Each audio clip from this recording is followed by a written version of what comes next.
I want you to try something with me right now. Wherever you are, whatever you're doing. I mean, if you're driving, obviously keep your eyes on the road, but Otherwise, just a quick little experiment. yeah, just a quick one. I want you to close your eyes for a second. Now, I want you to picture an apple, just a standard, everyday apple. Really put some effort into generating that image. Yeah, hold it there for a moment. Yeah. Got it. Okay, open your eyes. We are going to rate what you just experienced on a scale of 1 to 5. Right, so if you are a 1 on this scale, you just saw a super crisp, hyper-realistic apple. Like it was indistinguishable from reality. Yeah, maybe you added a little bead of condensation rolling down the waxy skin, Yeah. a perfect glare of light reflecting off the curve. Maybe you even placed it on a textured wooden table. You essentially just looked at a high-definition photograph projected onto the inside of your forehead. Which is wild to me because I'm definitely not a 1. No. Where do you fall? I'm probably hovering around a 2 or a 3 on a good day. Like, I can see it, but it takes effort to keep it from dissolving. Right, so moving down the scale, if you're a 3, your experience was probably a bit more abstract. You generated the concept of an apple, and maybe you got a vague, fuzzy wash of red or green color. But the image wasn't holding perfectly still. It felt ghostly, transient. Exactly. You knew what you were looking at, but if someone asked you to count the speckles on the skin, you wouldn't be able to do it because the resolution simply wasn't there. Right. But what if you were a 5? Ah, the 5. Yeah, what if, when I said picture an apple, you saw absolutely nothing? Just the literal back of your physical eyelids. Complete, impenetrable darkness. Which is a jarring thought for a lot of people. Oh, totally. You know perfectly well what an apple is. You possess the factual knowledge that it is round, that it's a fruit, that it's typically red or green. But there is absolutely zero visual image attached to that database of knowledge. Right. And if you were just sitting there staring into the void of your own closed eyes, thinking, wait, are people actually seeing a literal apple right now? Then you might have just stumbled onto one of the most profound secrets about your own brain. You might have a condition known as aphantasia. Exactly. And it is fundamentally defined as the inability to voluntarily conjure up mental images.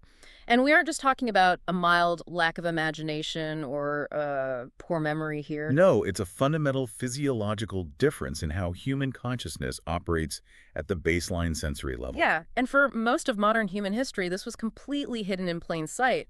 People with a blind mind's eye were walking alongside people with IMAX theaters in their heads, and neither group had any idea the other existed. And that is the core mission of our deep dive today. We are going straight down the rabbit hole to explore the mind-bending reality of aphantasia. It really is mind-bending. It is. We're going to examine the unique, sometimes incredibly frustrating struggles of living in a society that is almost entirely engineered for visualizers. But we are also going to flip the script and reveal the hidden superpowers, and yes, they really are superpowers, of operating with a completely blank mind. Absolutely. And we have a fantastic stack of research for this. Oh, yeah. We are drawing from the clinical work of Dr. Adam Zeman, the neurologist who actually coined the term aphantasia. Which is pretty recent, as we'll get into. Right. We're looking at the laboratory breakthroughs of Dr. Joel Pearson, a cognitive neuroscientist who has figured out how to objectively measure something that doesn't actually exist. Brilliant stuff. Yeah. And we also have fascinating internal surveys from Ed Catmull, the co-founder of Pixar, alongside some incredibly raw first-hand accounts from TEDx speakers and innovators who experienced this massive paradigm shift when they realized their brains were wired differently. But before we dive into the mechanics of how this works, we really need to establish a vital baseline. Aphantasia is not a disability. Right. Very important to note. It is not a cognitive deficit, it's not a disorder, and it certainly does not mean your brain is broken. The research we are unpackaging today heavily reinforces the idea that aphantasia is simply a profound variation in human neurodiversity. Think of it like an entirely different operating system. The computer itself is highly advanced and perfectly capable of running complex programs. Exactly. It just processes the data using a completely different and sometimes incredibly advantageous architectural framework. And the moment someone discovers they are running on that different operating system is usually a massive reality-altering shock. Oh, I can imagine. I mean, imagine living your entire life, 20, 30, 50 years, operating under the assumption that everyone else's internal reality functions exactly the way yours does. You assume we all share the same sensory dashboard. And then, in a single casual conversation, that illusion shatters. Boom. Gone. Yeah, and the catalyst for that realization is almost always a misunderstanding of everyday metaphors. English, and most human languages for that matter, relies heavily on visual idioms. Like, picture this. Right, or in my mind's eye, or a coach might tell you to visualize your success. For someone with aphantasia, they simply process that language as a figure of speech. They assume picture this is just a poetic way of saying think deeply about this concept. I can't even fathom the dissonance of that realization. Take Blake Ross, for instance. The Mozilla guy. Yeah, he famously co-founded the Mozilla Firefox web browser, a brilliant, highly successful tech innovator. And he didn't discover he had aphantasia until he was 30 years old. Wow, 30. Yeah. He was casually scrolling through a Facebook post one day, read an article describing this condition, and was thrown into an absolute existential crisis. I bet. Reading his first-hand account is wild. He called it as close and honest to goodness revelation as I will ever live in the flesh. He admitted that he genuinely thought the phrase counting sheep was just a metaphor. Wait, really? Yeah. He thought that when people had insomnia, they just lay in the dark, quietly repeating the words, 1 sheep, 2 sheep, 3 sheep, as like a boring distraction technique.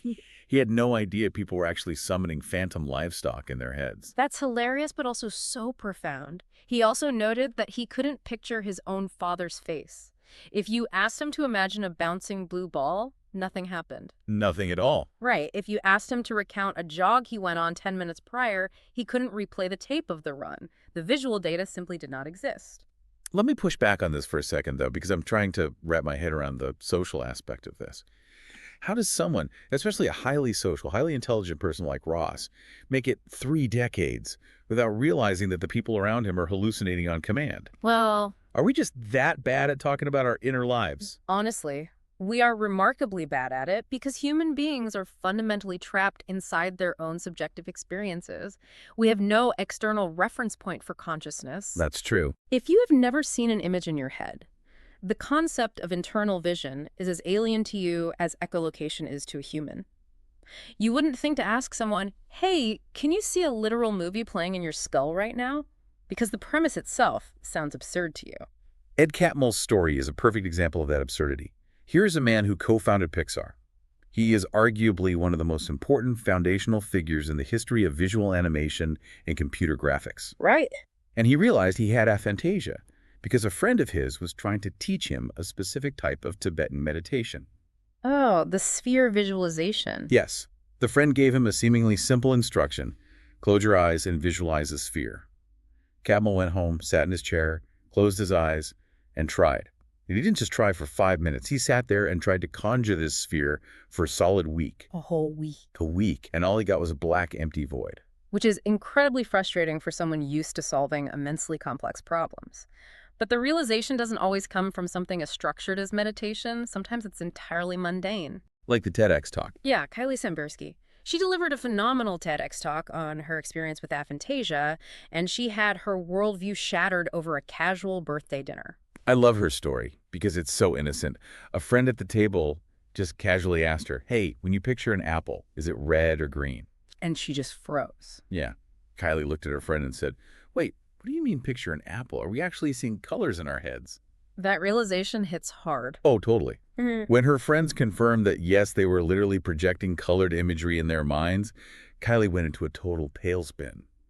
The realization that she possessed this blind mind's eye completely pulled the rug out from under her understanding of humanity. What's deeply fascinating about this from a historical perspective is how long this phenomenon slipped through the cracks of modern science. Right. You would think that a variation in human consciousness this profound would have been heavily documented, studied, and categorized for centuries. But aphantasia is essentially a rediscovered secret. Wait, rediscovered? Who Yeah. originally found it? It was first documented all the way back in 1880 by a British psychologist named Francis Galton. 1880. Yeah, he was conducting a wide-ranging statistical survey on the vividness of mental imagery. He sent out questionnaires to various people, including many of his brilliant scientific peers. What did he find? To his absolute astonishment, he found that several of these highly accomplished scientists reported a power of visualization that was, in his own words, zero. To them, the very phrase mental imagery sounded entirely fictional. So Galton documents this massive cognitive divergence in 1880, and then what did the scientific community just forget about it? Yeah. How does something like this get buried for 135 years? There's a combination of factors. Part of it was the rise of behaviorism in psychology in the early 20th century, which heavily discouraged studying purely subjective, unobservable internal states. Oh, right. If you can't measure it, it doesn't exist. Exactly. If you couldn't measure it externally, behaviorists didn't want to hear about it. Plus, we lacked the neurological tools like fMRI machines to actually verify these claims. So it just sat in the historical archives as an odd, unverified quirk. Until recently. Right. It wasn't until 2015 that the phenomenon finally received a formal name and a clinical spotlight. Enter Dr. Adam Zeman. Precisely. Dr. Zeman, a cognitive neurologist at the University of Exeter, was studying patients with varying levels of visual imagination. He realized there was no clinical vocabulary for this specific absence of imagery. I read about this. He literally coined the term over a cup of tea, right? She did. In a Bloomsbury cafe, while chatting with a friend who studied ancient classics, they took Aristotle's philosophical term for the mind's eye, which is phantasia, and simply attached an A prefix to it, which in Greek means without. Aphantasia, the condition of being without image. The moment he gave it a name, it was like someone lit a match in a fireworks factory. Suddenly, thousands of people were coming forward, reading his papers and saying, "Oh my God, this is me, I have this." It's an incredible testament to the power of language. Once you give something a name, it becomes real to society. It really does. But I want to really ground this for our listeners who can visualize. Based on everything we've covered so far, the best way I can describe it is a companion analogy. Okay, let's hear it. It sounds like having a top-of-the-line desktop computer with a massive terabyte hard drive. The processor is lightning fast.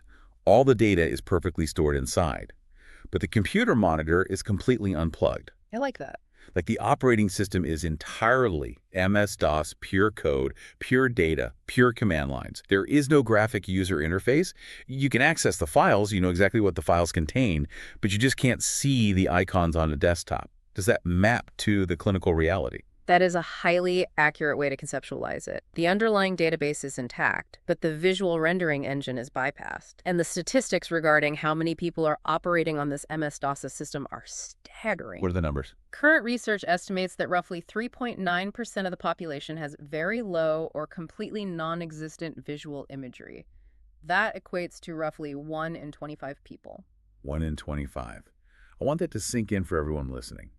If you are standing in a crowded coffee shop or sitting in a college lecture hall or dialing into a large Zoom meeting for work, there is a statistical guarantee that someone in that group has a completely blank mind's eye. It's wild to think about. We walk through life, assuming we are all watching the same movie, but 4% of the population is just reading the script. Which naturally brings us to the underlying mechanics. What?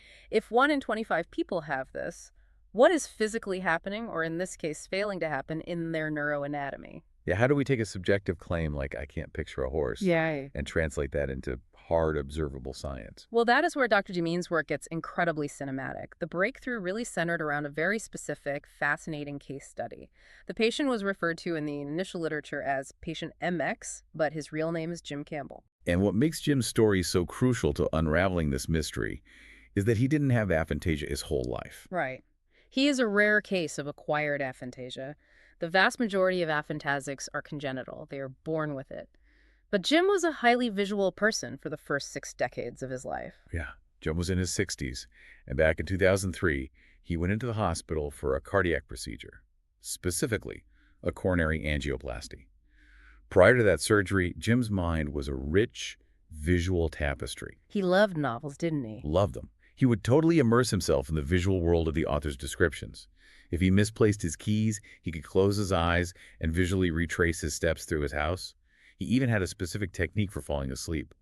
He would watch numbers count down in his head, visualizing them as stark black numbers on a pure white background. But when he woke up from the cardiac procedure, that internal theater had gone completely dark. His mind's eye was just gone. It was a profound, deeply disorienting loss for him. He mourned the loss of that sensory experience. But for Dr. Zeman, who Jim eventually sought out for help, this presented a once-in-a-lifetime scientific opportunity. Because Jim used to have a highly functioning visual imagination, the researchers had a baseline. Oh, that makes sense. Yeah, they could run advanced neurological scans to see exactly what had fundamentally shifted in his brain architecture. I want to break down these fMRI brain scans because this is where the science feels like magic. Let's talk about how a typical visualizer's brain works first. Dr. Zeman put typical visualizers into an fMRI scanner, which measures blood flow to specific regions of the brain in real time, and he showed them a photograph of a face.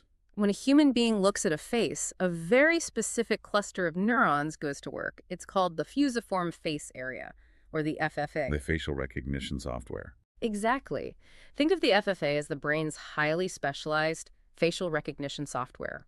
When light bounces off a physical face, hits your retina, and travels to the back of your brain, your occipital lobe, the signal is routed to the FFA. That area lights up on the scan because it is actively identifying the geometry, the distance between the eyes, the shape of the nose, the curve of the mouth. That makes total sense. Physical light triggers the hardware. Yeah. But here's the part that blew my mind.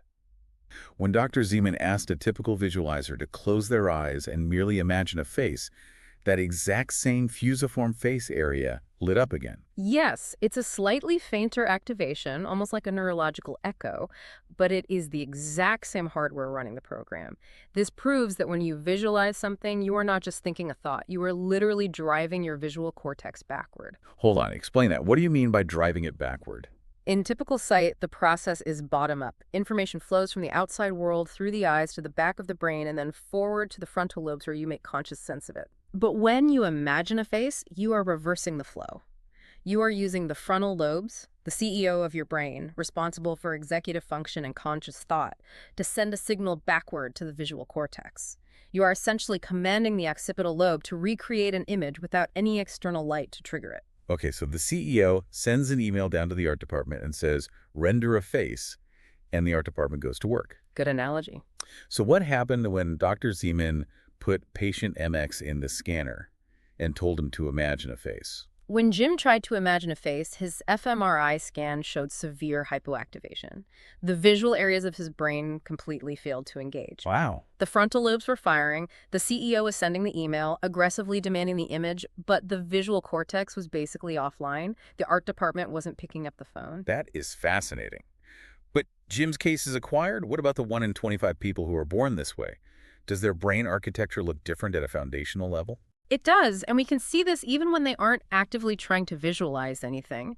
Studies examining the resting state connectivity of the brain, which just means putting someone in an fMRI scanner and telling them to let their mind wander, show a distinct difference in neural wiring. Really? Just while resting? Yeah. Researchers looked at people with hyperphantasia, those who have incredibly vivid IMAX-level inner vision, and compared them to congenital Aphantasics. And they found different structural highways. Exactly. In Hyperphantasics, there are incredibly strong, robust neural connections between the frontal lobes and the occipital lobes at the back of the brain. The communication cables are thick and highly active. Yeah, and aphantasia. In people with aphantasia, that specific connectivity is measurably weaker. The neural highways that carry the request from the front of the brain to the back are just not as heavily paved. The signal degrades or fails to cross the threshold required to generate a conscious image. That is incredible validation for anyone who has ever been told they just aren't trying hard enough to visualize. It's structural. It absolutely is. But we don't just have to rely on million-dollar fMRI machines to prove this anymore. Dr. Joel Pearson, the cognitive neuroscientist I mentioned earlier, has figured out a way to objectively measure aphantasia using something you can observe with the naked eye. And I need you to explain this to me, because how do you measure the absence of a thought? Well, Pearson's methodology is brilliant specifically because it completely bypasses subjective self-reporting. He doesn't have to ask the patient what they are seeing. Instead, he measures pupillary response. The actual dilation of the eye. Yes. Your pupils automatically adjust to light. If you walk into a dark room, your pupils dilate to let more light in. If you walk out into bright sunlight, they rapidly contract to protect your retina. Right, that's just a reflex. What Pearson discovered is that in a typical visualizer, if they are sitting in a completely dark room and they merely imagine staring directly into a bright sun, their physical pupils will actually contract. Wait, really? Yes. The brain generates the image of the sun so vividly that the autonomic nervous system reacts to protect the eye from imaginary light. That is deeply weird. The body is reacting to a hallucination. It is. But when Pearson runs the same test on someone with aphantasia, the pupil remains entirely static. It doesn't respond because the brain isn't generating the requisite sensory data to trick the nervous system. So the body knows the mind's eye is blind. He also uses another test, right? Something involving 3D glasses. Yes, it utilizes a phenomenon called binocular rivalry. So in a typical binocular rivalry experiment, you put on a pair of glasses where one lens shows a green circle and the other lens shows a red circle. Okay, I'm with you. Because your brain can't process both overlapping images at once, it flips back and forth. You'll perceive the red circle for a few seconds, then the green, then the red. So how does this prove mental imagery? Pearson asks typical visualizers to imagine a red circle before they put the glasses on. To prime the brain.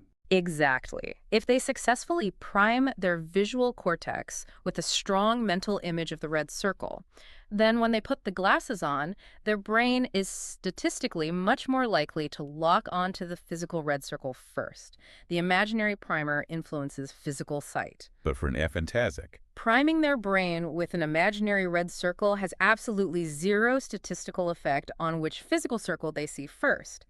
Their visual cortex was never primed because no image was generated. It takes all the guesswork and subjective bias out of the diagnosis. I love how concrete that is.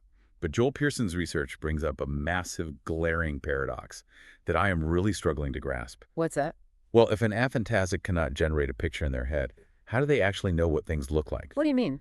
I mean, if I ask someone with aphantasia, which is a darker shade of green, a pine tree or a blade of summer grass, they don't have to guess. They will answer instantly that the pine tree is darker. But if they cannot project an image of a pine tree and an image of grass side by side in their mind to compare the colors, how are they arriving at the correct answer? Are they just memorizing a color hex code? How does the brain store a color without visualizing the color? This cuts to the very heart of how human memory is segmented.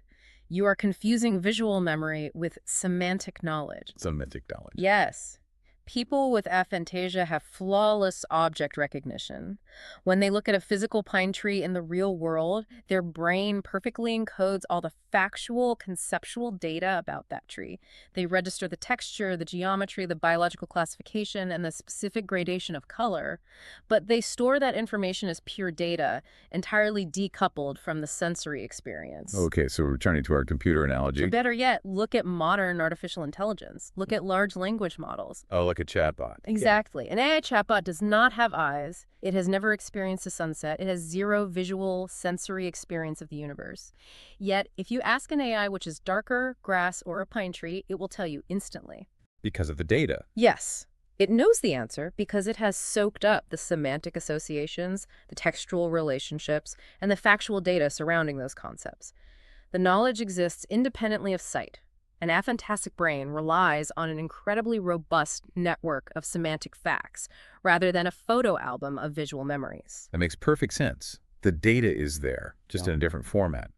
But right when I feel like I understand this, the research throws the wildest curveball of the entire deep dive.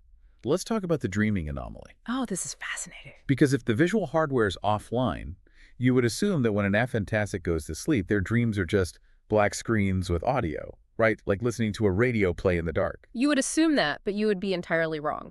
The vast majority of people with aphantasia still experience vivid, highly visual dreams. Wait, really? Most of them. Most of them.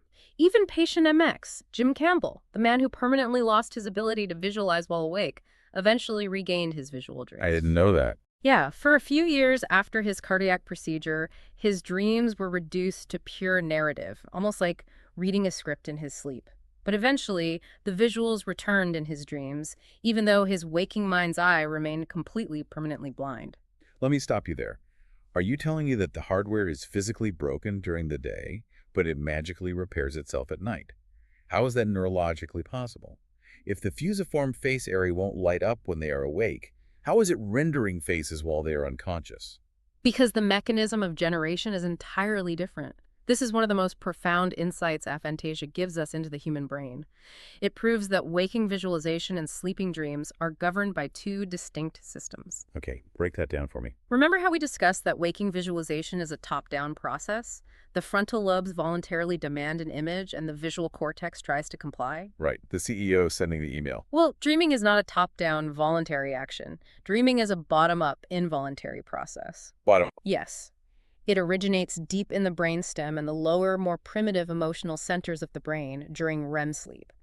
These lower centers spontaneously fire and wash a flood of neurochemical signals upward over the visual cortex. So it's not a conscious request? Not at all. You don't choose to dream an image. The image happens to you. The frontal lobes, the CEO, are actually largely deactivated during REM sleep. I am mind blown by this. The implications of that are staggering. Yes. It means their visual cortex isn't broken at all. It works perfectly fine. It's the access to it that is restricted. Exactly. Imagine the sheer weirdness of that reality. Yeah. Your brain physically possesses the projector. It has the high-definition film reels. It has a pristine white screen. But you, the conscious self, are legally banned from watching the movie when you are awake. Yeah. Why is the play button locked? It's a great question. It's like your brain is a movie theater, Yeah. where the front doors are heavily padlocked during the day, but at night a rogue employee sneaks in the back door and just starts running the reels while you're asleep. It's a fantastic analogy, and it points to a heavily debated theory in cognitive neuroscience. Many researchers now suspect that aphantasia isn't a lack of the ability to create images, but rather an overactive inhibition of those images. Inhibition. Like the brain is doing it on purpose. The brain might be actively clamping down on the visual cortex during waking hours. Some mechanism is intentionally gating that sensory information, perhaps to keep the conscious mind purely focused on external reality, facts, and logic, rather than being distracted by internal sensory recreation. If the brain is intentionally locking that door to focus on logic, it presents some massive challenges when that brain has to navigate a society built for visualizers. I want to pivot to the day-to-day reality of living with aphantasia. The everyday struggles. Yeah, because operating on pure semantic data and logic creates incredible friction in everyday life. Let's start with memory, because the research on this actually broke my heart a little bit. We need to talk about SDAM. Ah, yes. SDAM stands for Severely Deficient Autobiographical Memory, and research shows a very high correlation between aphantasia and SDAM. Can you explain why? To understand why, we have to look at how episodic memory functions. Episodic memory being the ability to remember specific events from your past. Exactly. For a typical visualizer, episodic memory is basically mental time travel. It is fundamentally tied to sensory recreation. Think about a powerful memory you have, maybe your high school prom or a specific childhood vacation. Okay, I have one. When you recall it, you aren't just reciting facts. You are seeing the gym lights. You are remembering the smell of a specific perfume. You can almost hear the music. You are viscerally reliving the episode. But if you can't visualize, Then you cannot mentally time travel. For many people with aphantasia, their past is experienced solely as a bulleted list of semantic facts. I read this highly specific anecdote from an aphantasia researcher named Merlin Monzel that perfectly captures this. He was explaining a romantic trip he took to Paris with his girlfriend. What did he say? He knows, factually, that they went. He knows they saw the Eiffel Tower. But he doesn't have a visceral visual memory of standing in front of it. He explained his memory as a logical deduction. He said, if you go to Paris, you go see the Eiffel Tower. Therefore, I saw it. Wow. It is a semantic fact stored in his database. He doesn't feel the awe of seeing it when he remembers it. Many people with aphantasia report a profound emotional detachment from their own past. Some say that reading their own diary from 10 years ago feels exactly like reading a biography about a complete stranger. That is wild. They know the events happened to them, but the emotional, visceral bridge to that younger self is simply muted. The sensory tether is severed. That is heavy. But it's not just emotional memory that's affected, it's physical memory. Spatial navigation. Yeah. If you can't mentally time travel, how do you remember where you put your keys or where you parked your car? This brings us back to Kylie Sambursky's TEDx talk, which just utterly fascinated me. Spatial navigation is a huge hurdle. Think about how a typical person remembers where they parked at a massive stadium or a grocery store. You probably take a quick mental snapshot of your surroundings. Right. You visualize the aisle marker, maybe a distinct tree nearby, and you use that mental map to guide yourself back. But Kylie can't take a mental snapshot. Her mind is MS-DOS. So when she goes to a regular yoga class, she has developed an incredibly strict, almost rigid system. She parks in the same spot, right? Exactly. She parks in the exact same back left corner of the parking lot every single time. When she goes inside, she puts her gym bag in the exact same cubby, specifically at eye level. Because she is entirely relying on procedural memory and spatial reasoning. She is trusting her body's muscle memory to guide her, rather than a visual map. Right. And she shared this stressful story about what happens if her routine is disrupted. If someone takes her usual spot in the yoga studio, she can't just visualize where her new spot is relative to the exit.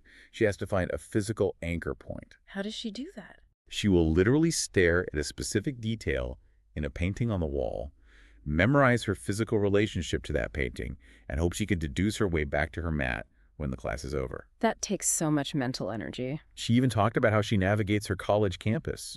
Before a new semester starts, she goes to the campus and physically walks her entire class schedule building to building. She has to build the physical muscle memory into her legs because she cannot pull up a mental image of the campus map. This is a textbook example of neuroplasticity and compensatory behavior. When one cognitive pathway, the visual memory circuit, is unavailable, the brain aggressively builds an alternative route using the parietal lobe, which governs spatial awareness. It's an incredible adaptation. It is. But it highlights the extreme friction that occurs when society simply demands that you use the pathway you don't possess. And that friction is everywhere. Let's talk about therapy. We have spent decades establishing cognitive behavioral therapy, or CBT, as the absolute gold standard for treating anxiety, trauma, and depression. But what is the very first thing a CBT therapist often says when you sit on the couch? Close your eyes and visualize a safe space. Picture a calm beach. What do you see in the sand? Exactly. And for an aphantatic, that is incredibly alienating. A massive survey of over 1,000 people with aphantasia revealed a common, depressing theme: intense frustration in mental health care. Because the therapist doesn't understand. Right. The therapist assumes the patient is resisting the exercise or acting defensive or simply not trying hard enough. And the patient is sitting there, eyes squeezed shut, thinking, I'm trying with every fiber of my being, but my mind is a black void. It actively creates a barrier to care purely out of a societal ignorance of neurodiversity. The exact same friction happens in the education system, often starting in early childhood. Modern education is heavily biased toward visual learning. Yes. Teachers constantly tell young kids to picture the story when they're reading a novel. Or when they're learning basic arithmetic, the teacher says, visualize 3 apples and take 1 away. And the Aphantasic children are just lost. They sit at their desks completely bewildered. They assume everyone else is just playing along with some bizarre adult metaphor that they haven't figured out yet. It's like the teacher is asking the entire class to use a graphic user interface, drag and drop the files with a mouse.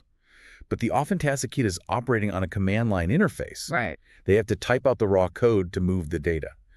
They can still solve the math problem, but the process is entirely code-based, not visual. The school system demands the final product, but forces the child to completely reverse engineer the process in secret. That is a perfect encapsulation of the struggle. But here is where the narrative shifts in a truly profound way.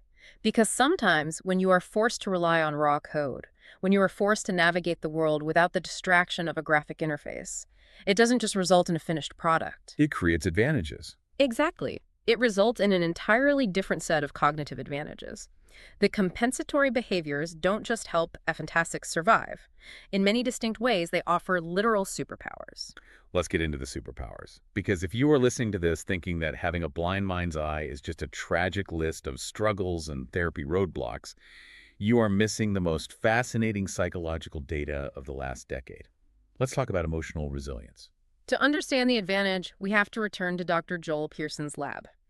He conducted a groundbreaking skin conductance study that perfectly illustrates the link between visual imagery and physiological emotion. Skin conductance, like a lie detector test. Similar mechanism, yes. He hooked participants up to monitors that measure the microscopic amounts of sweat produced on the skin.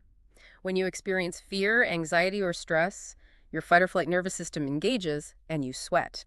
It is an involuntary physiological response. So it's an objective measure of fear. It's an excellent objective proxy for measuring emotional distress. So he hooks them up to the monitors, and then what does he do to them? He made them read scary stories.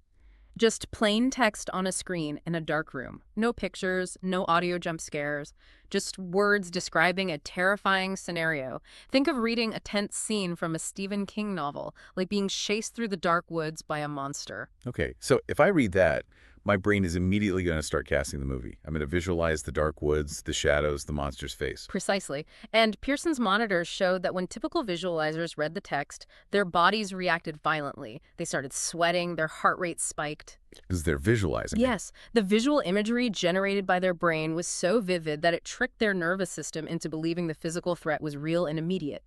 The imagery acted as an emotional amplifier. But the participants with aphantasia, Their physical response was heavily muted.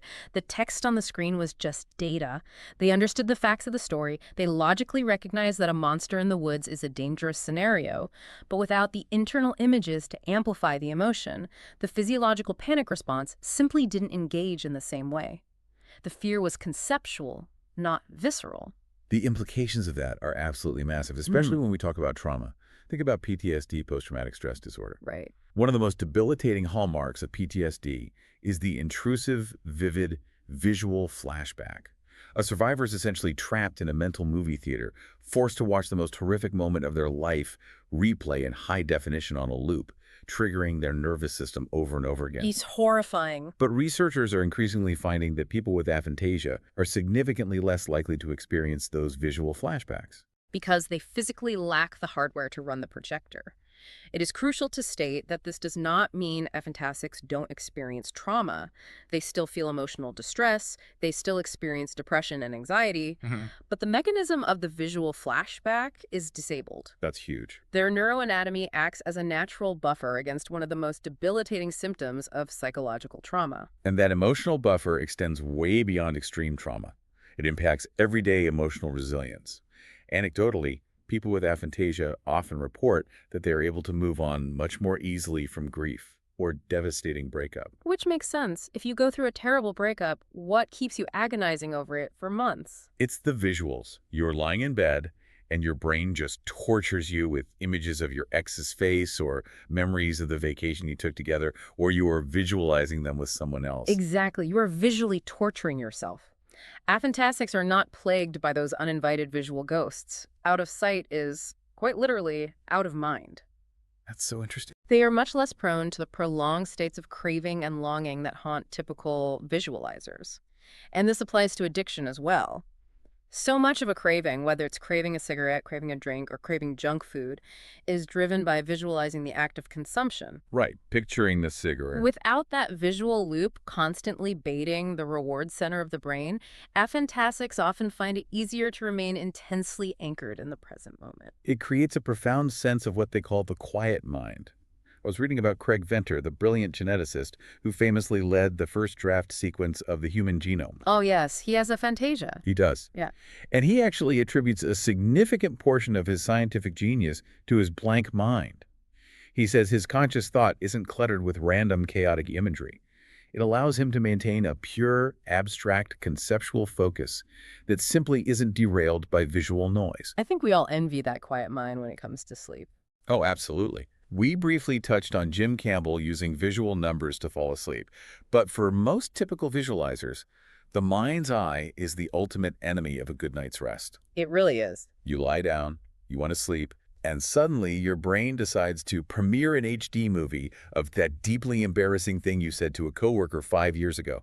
It forces you to watch it from multiple angles until 3 a.m. We've all been there. But many people with aphantasia report that when their head hits the pillow, their mind is instantly dark, it is quiet, and they are able to drop into deep, restorative sleep incredibly fast. It all comes down to cognitive control. There's a classic psychological thought experiment. I want you to try it right now. Do not think about a pink elephant. I failed instantly. Before you even finished the sentence, the pink elephant was front and center in my brain. Right. The mere suggestion forces the visualizer to render the image, but an aphantasic can easily block it out. The concept of the pink elephant registers as data, but doesn't hijack their sensory experience. The implications for this are vast, especially when you look at fields dealing with intrusive thought patterns, OCD, or anxiety disorders. The ability to simply turn off the visual feed is a profound evolutionary advantage in emotional self-regulation. I want to ask the listener a direct question right now. Really think about this.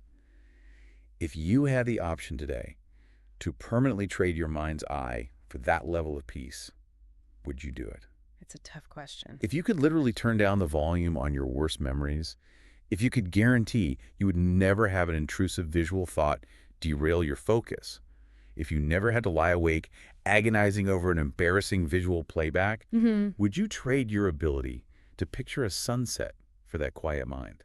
It is a serious, heavy trade-off. It is. And for a long time, the scientific assumption was, okay, sure, maybe they have better emotional regulation. Maybe they make great stoic scientists and geneticists, but they definitely can't be artists. Oh, this is where the story completely shatters everything we know.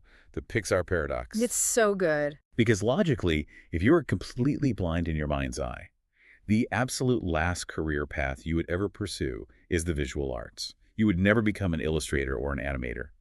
Because the fundamental rule of art is that you have to see the image in your head before you put it on the canvas, right? That is the universal assumption of how creativity works, but aphantasia completely obliterates our definition of imagination. We already mentioned Ed Catmull, the co-founder of Pixar and the former president of Walt Disney Animation Studios, the man who oversaw the creation of Toy Story, Finding Nemo, Up War.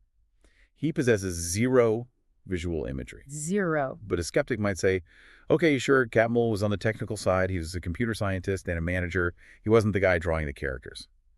Well, let me introduce you to Glenn Keane. A literal legend in the animation world. An absolute titan. Glenn Keane is the Oscar-winning Disney animator who physically drew and designed Ariel in The Little Mermaid.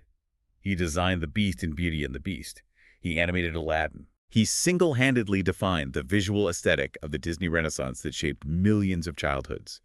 And Glenn Keane has complete aphantasia. He has never, not once in his entire life, been able to see an image in his head when he closes his eyes. So we have to ask the critical question. How does he do it?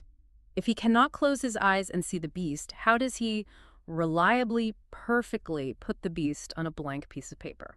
He describes his process in a way that maps perfectly what we talked about with spatial navigation. He says he has to physically interact with the paper to pull the art out. He uses a deeply embodied spatial conceptual process. So it's not a visual projection. No. He doesn't project a phantom image onto the blank page and just trace it. Instead, he feels the geometry, the weight, and the emotion of the character, and his hands literally discover the lines as he draws. It is muscle memory and spatial reasoning disguised as visual art. That is a phenomenal testament to the brain's plasticity. The parietal lobe is doing the work that the occipital lobe normally handles. Ed Catmull is exactly the same way. When he was solving the insanely complex physics and mathematics required to invent modern 3D computer graphics in the 1970s and 80s, he couldn't picture the 3D models in his head. What did he do instead? He said he would stand in front of a blank whiteboard, look at a complex physics problem, and let the data sink down into his subconscious, which he had absolutely no visual access to. He would just wait, and eventually he would feel the spatial orientation of the mathematics bubble up to his conscious mind. He solved visual problems with pure spatial logic. Which perfectly explains the results of the internal survey Catmull eventually ran at Pixar. He was so fascinated by his own aphantasia that he surveyed 600 of his employees to map out their visualization skills. And the results completely inverted our cultural assumptions about creativity. Right. You would bet your life savings that the Oscar-winning artists and animators have the most vivid, hyper-realistic visualization skills in the building. But Catmull found the exact opposite. The artists at Pixar were statistically less likely to have vivid mental imagery. They were clustered heavily toward the aphantasia side of the spectrum. And who had the most vivid mental imagery in the company? The production managers. The people organizing the schedules, the spreadsheets, and the logistics. They were the ones who could close their eyes and watch an entire unmade movie play out in their heads. The artists were relying on embodied action, while the managers were relying on visual projection. It's the ultimate paradox. And this revelation extends far beyond animation. Think about literature. John Green, the author who wrote the massive, era-defining bestseller The Fault in Our Stars, has aphantasia. I had no idea. He creates these incredibly rich, emotional, vividly described visual worlds in his books, but he does it using only concepts, semantics, and words. He doesn't see the scenes he is writing. Motion Nijio is another phenomenal example. He gave a TEDx talk about his aphantasia. This guy's a polymath. He composes music. He codes complex apps. He writes novels. His written words are so culturally significant that they are literally being sent to the moon on a lunar probe. Wow. And his internal mind is completely quiet, completely dark. If we look at the bigger picture here, aphantasia proves that human beings have falsely equated the word imagination with visual imagery. We use the words interchangeably in our culture, but neurologically, they are not the same thing at all. Exactly. Imagination is not a projector screen. Imagination is the ability to connect disparate ideas. It is problem solving. It is spatial reasoning. It is empathy. It is the ability to conceptualize a future that doesn't exist yet. The brain simply uses different strategies to reach that destination. A hyperphantasic brain might use a vivid, hallucinated picture to solve a problem. An aphantasic brain might use propositions, geometry, spatial networks, or pure mathematical logic to achieve the exact same creative outcome. It's so cool. Think of it like traveling from New York to Los Angeles. One person might fly in an airplane, looking down at the clouds. Another person might take a train, feeling the rhythm of the tracks. Another might drive a car, navigating the twists and turns of the road. The journey looks completely different. The sensory experience is entirely unique to the traveler, but they both arrive at the exact same destination in Los Angeles. The creative output is the same. The neural strategy is just remarkably diverse. I love how Mohsen Joe phrased this in his talk. He was specifically pushing back on this modern internet-era trend of labeling every single neurodivergence as a superpower. He said, look, being different isn't necessarily a magical superpower, but it's definitely not a flaw either. Right. However, he made the point that it is the misfits who push society forward. If we crushed everyone who thought differently, if we demanded that every single human brain operated exactly the same way and processed data exactly the same way, we'd still be living in caves. We really would. There would be no fire, no wheels, no Pixar movies, no lunar space probes. The sheer, unpredictable variety of human cognition is our single greatest asset as a species. Which brings us to a fascinating philosophical dilemma, one that was actually posed to a room full of people at a conference in Exeter where Dr. Zeman and Ed Catmull were speaking. The magic pill question. Yes. They posed a theoretical question to the audience, and it goes back to the trade-off we discussed earlier. They asked, if there was a magic pill and swallowing it would permanently and irreversibly swap your brain's wiring meaning, if you had hyperphantasia, it would plunge your mind into aphantasic darkness, and if you had aphantasia, it would instantly turn on the IMAX theater in your head, would you take the pill? And the result of that poll is so incredibly surprising. You would naturally assume that everyone with a blind mind's eye would be desperate to see the movie. You'd think they'd be fighting over the pill. Yeah. And you'd assume everyone with vivid imagery would want to protect their beautiful internal world. But Ed Catmull revealed that roughly half the room raised their hands to swap. 50%. That's crazy. Catmull himself raised his hand. He said he didn't necessarily want to lose the unique way his spatial brain worked, but he would give anything just to be able to close his eyes and visualize his mother's face. Oh, that breaks my heart. But what about the other side? On the flip side, many people with extreme, hyper-vivid imagery raised their hands to take the pill because they were exhausted.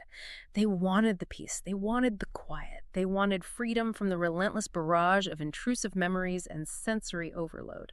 It beautifully, perfectly illustrates that neither biological state is correct. Whether your mind is an IMAX theater projecting 8K movies, or a perfectly quiet, pitch-black room operating on pure conceptual logic, both are incredible, highly evolved, deeply valid ways to process the universe. And as we wrap up this deep dive, I want to leave you with a final thought to mull over. Something that extends far beyond the realm of neuroscience and bleeds into how we treat each other every single day. Let's hear it. Think about every bitter argument you've ever had with a partner, a friend, or a colleague. Think about the moments where you threw your hands up in frustration and yelled, "I just don't see it that way." Or, "How can you possibly not see this?" We've all said that. What if, quite literally, the people around you are operating with an entirely different sensory dashboard? How much of human conflict, how much of our societal lack of empathy is simply driven by our arrogant assumption that we all share the exact same internal reality, when in fact we are each living in a completely unique, invisible universe, trying to describe our world to someone who doesn't even possess the same senses? That is heavy, but it is so deeply true.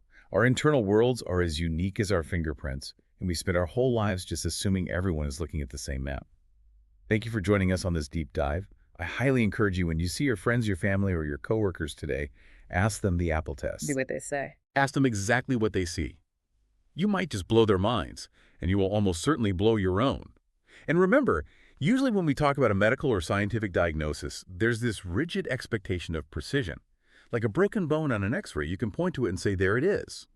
But then you step into the boundless world of human consciousness, And suddenly you realize the most profound differences between us aren't things we can see on an X-ray. They are the things we can't see at all.